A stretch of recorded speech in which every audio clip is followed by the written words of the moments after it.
Nos habéis hecho varias preguntas sobre qué es la teoría M. Es una pregunta muy interesante, pero es relativamente complicada, así que he planeado hacer una serie de 3 vídeos para responderla. No os preocupéis porque cada uno lo podéis ver de forma independiente. Me apetece mucho hacer el vídeo sobre teoría M porque hay mucha confusión sobre cuántas dimensiones hay en teoría de cuerdas, que si hay 10, que si hay 11... Estoy un poco cansado del tema, así que espero que estos vídeos lo aclaren. Lo primero que tenemos que preguntarnos es qué es el número de dimensiones de una teoría. Nosotros estamos acostumbrados a vivir en 3 dimensiones, ¿de acuerdo? Tenemos derecha e izquierda, arriba abajo, adelante detrás. Si además hacemos teoría de la relatividad, estamos acostumbrados a que el tiempo también es una dimensión, porque los objetos cuando evolucionan se mueven en el tiempo. Entonces podríamos decir que en la teoría que describe el mundo real no hay sitio para una dimensión adicional, porque ¿en qué otra dimensión podríamos movernos, aparte de las 3 del espacio y de la del tiempo? Esto no es exactamente así, porque el concepto de dimensión en una teoría puede depender de a qué energía la observes o a qué escala de distancias eres capaz de observarla. Supongo que estáis acostumbrados a que os hayan contado que puede existir dimensiones extra siempre que estén enrolladas en lo que se llama compactificación. La imagen sería que tenemos un universo con 3 dimensiones, x, y y z, aparte del tiempo si hacemos relatividad, y que en cada punto de estas dimensiones podría existir una dimensión extra enrollada, por ejemplo, en forma de círculo. Si este círculo es lo bastante pequeño, sería inobservable a las energías a las que podemos acceder en nuestra experiencia o en los experimentos que se hacen hoy en día. Imaginaros que tenéis un cable, si lo observáis desde muy lejos o con muy poca resolución, os da la impresión de que solo podéis moveros en una dimensión, que sería hacia adelante o hacia atrás en el cable.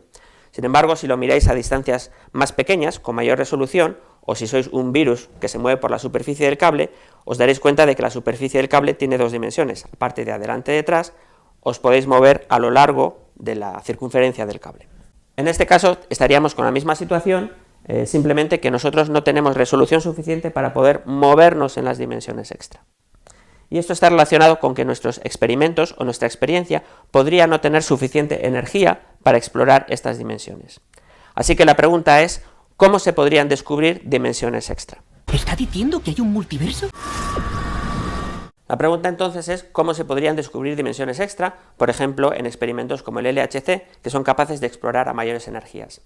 La clave está en darse cuenta de que las partículas que podrían explorar las dimensiones extra son partículas cuánticas, es decir, están descritas por un campo, o si queréis, tienen una función de onda. Si nos imaginamos la dimensión extra como un círculo, me vais a dejar que la desenrolle para que la represente como un intervalo, donde este lado está identificado con este lado.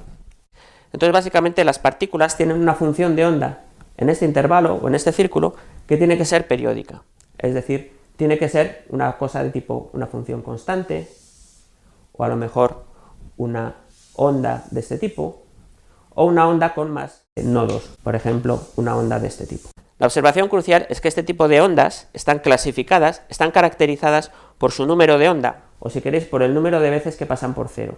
A este número vamos a llamarle k, y toma valores 0, 1, 2, etc. Y dependiendo de si la onda se mueve en una dirección o en otra dirección, puede tener un signo. Así que tenemos más 1 o menos 1, más 2 o menos 2, etc. Este momento, esta cantidad de movimiento que tienen las partículas en la dimensión extra, es una energía cinética que tienen, pero que no reside en las 3 dimensiones de espacio normales que experimentamos nosotros, sino que vive en la dimensión extra. Por lo tanto, está oculta al observador que vive en 3 dimensiones. Esta energía interna se manifiesta como una masa para las partículas correspondientes. Es decir, cada una de estas partículas, o de estos estados etiquetados por un entero k, tiene asociada una masa diferente del punto de vista de 3 dimensiones, básicamente porque la energía cinética interna, escondida, se manifiesta por E igual a mc cuadrado como una masa de la partícula. Vamos a darle caña y vamos a poner un poco de fórmulas en todas estas discusiones. El momento, la cantidad de movimiento que tiene esta partícula o este estado en la dimensión extra, se puede representar como una componente adicional del vector momento que se podría escribir como k dividida por r. Así que cuanto más pequeño es este radio de compactificación de la dimensión extra, mayor cantidad de momento tiene asociada esta partícula y veremos que mayor cantidad de energía tiene asociada. Voy a hacer un pequeño inciso, voy a utilizar unidades naturales, donde h barra es igual a 1, esta es la constante de Planck, y la velocidad de la luz es igual a 1.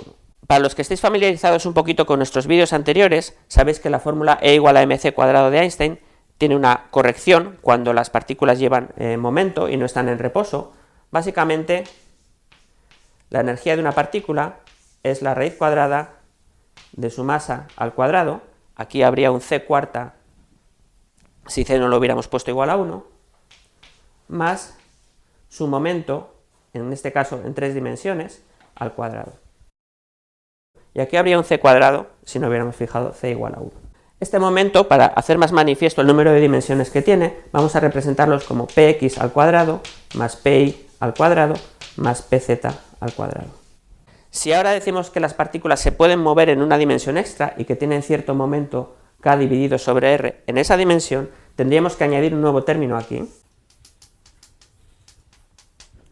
Pero del punto de vista del observador que vive en la dimensión de abajo, en 3 dimensiones, su momento sigue siendo px, py, pz. Por lo tanto, esta nueva contribución al momento habría que interpretarlo como parte de la masa en reposo. De manera que la masa en reposo que vería el observador en 3 dimensiones, la masa tridimensional al cuadrado, sería básicamente la masa que ya tenía en su dimensión original, que en este caso es en 4 dimensiones de espacio más 1 de tiempo, más la contribución de la energía cinética que viene de su movimiento en la dimensión extra. Esta es la fórmula que nos dice cómo se vería una dimensión extra, porque básicamente nos dice que para cualquier partícula que observemos en nuestro mundo de 3 dimensiones más el tiempo, si representamos aquí la masa o la energía de estas partículas, veríamos que para cualquier partícula que observemos con una cierta masa, existen unas réplicas que se llaman copias o réplicas de Kaluza-Klein que corresponden a los diferentes valores k igual a más 1 menos 1, k igual a más 2 menos 2, k igual a más 3 menos 3, que tienen una masa superior al valor de mínima energía, que sería k igual a 0. Este espaciado de aquí es aproximadamente del orden de 1 sobre r al cuadrado. De manera que si nosotros somos observadores de bajas energías, solo somos capaces de ver este estado, se le llama el modo cero de la torre de estados Kaluza-Klein.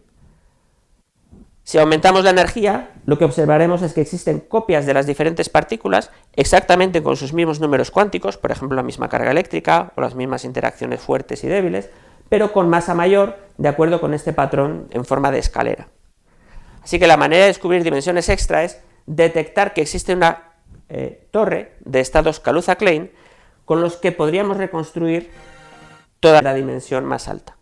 He mencionado a Kaluza y Klein, que son las personas que a principios del siglo XX pensaron en la posibilidad de que hubiera dimensiones extra, y su motivación era encontrar una descripción unificada de las interacciones que se conocían en ese momento, que eran la gravedad y el electromagnetismo. Esto se puede hacer formalmente, pero es una teoría que, tal como estaba formulada, no funciona del todo, por varias razones. La primera de ellas, si queréis, es que existen otras interacciones aparte de la gravedad y el electromagnetismo. Está la interacción débil y la interacción fuerte, que no se acomodarían de esa forma tan sencilla con las otras interacciones. Además de eso, del punto de vista experimental, si la teoría de Kaluza-Klein de una dimensión compacta con un cierto radio fuera correcta, habríamos detectado ya estas copias, por ejemplo, de las partículas ligeras, como los electrones, y no se ha detectado ninguna copia como la del electrón. Aún así, es cierto que las dimensiones extra podrían existir si son suficientemente pequeñas, y por lo tanto, en experimentos de alta energía, como el LHC, hay grupos de experimentales que se dedican a comprobar modelos teóricos con los datos experimentales, y lo que detectan es límites de exclusión del tamaño de esas dimensiones. Poco a poco, según van teniendo más energía y mayores estadísticas, van pudiendo excluir que estas dimensiones sean demasiado grandes, porque si fueran demasiado grandes, estas torres de Kaluza-Klein serían demasiado bajas y se habrían observado ya. Por lo tanto, hoy día sabemos que estas dimensiones, si estuvieran ahí, tendrían que ser muy pequeñas, al menos comparadas con las escalas de distancia accesibles al experimento. Un comentario que quería hacer es que todo lo que he dicho en este vídeo es relativo a cierto modelo de las dimensiones extra, en el que todas las partículas del modelo estándar se podrían propagar en las dimensiones extra, y por lo tanto se podrían detectar buscando estas réplicas Kaluza-Klein. Sin embargo, no es el único modelo de dimensiones extra. Hay otros modelos, por ejemplo los modelos tipo Brain World, donde No todas las partículas del modelo estándar, o ninguna partícula del modelo estándar, es capaz de explorar las dimensiones extra y por lo tanto no tendrían estas réplicas Kaluza-Klein. La única partícula en este tipo de modelos que se podría estirar y expandir y explorar las dimensiones extra sería el gravitón, y solo la gravedad sería capaz de ver toda la estructura del espacio-tiempo, incluyendo las dimensiones extra. En este tipo de modelos, la vida sería más complicada para detectar las dimensiones extra, porque haría falta comprobar la existencia de réplicas Kaluza-Klein, no para las partículas del modelo estándar, que no se propagan por la dimensión extra, sino para el gravitón. Y el gravitón no es una interacción o no es una partícula que se detecte a nivel de partículas elementales en experimentos como el LHC. En este tipo de modelos, las dimensiones extra podrían ser mucho más grandes porque es mucho más difícil acotarlas experimentalmente, y hipotéticamente podrían ser tan grandes como una fracción de milímetro. Esto realmente es muy grande si pensamos en un universo donde las leyes son cuánticas, son dimensiones casi a nivel macroscópico o a nivel de nuestra experiencia cotidiana. De nuevo, la clave está en que todas las partículas que componen nuestros experimentos, que componen nuestros cuerpos, que forman el modelo estándar, serían incapaces de propagarse por esas dimensiones extra, así que para ese sector sería una dimensión que no existiría, simplemente existiría en tanto que ciertas otras partículas, entre ellas el gravitón, sí que podrían estirarse por esas dimensiones. Este tipo de teorías podría ser interesante para explicar por qué hay una diferencia tan grande entre las escalas naturales de la gravedad, la escala de Planck, y las otras escalas asociadas a la física de partículas, por ejemplo la masa del Higgs o la escala de las energías de la ruptura de simetría electrodébil. Como he dicho, este vídeo es el primero de una serie de 3 en el que hemos explicado qué es una dimensión extra y básicamente corresponde a tener una torre de estados Kaluza-Klein asociados a que las partículas tienen cierto momento en la dimensión extra etiquetado por un número entero k. En los próximos vídeos hablaremos de, más en concreto, en qué situaciones de teoría de cuerdas esto es relevante y por qué eso es importante para entender qué es la teoría M.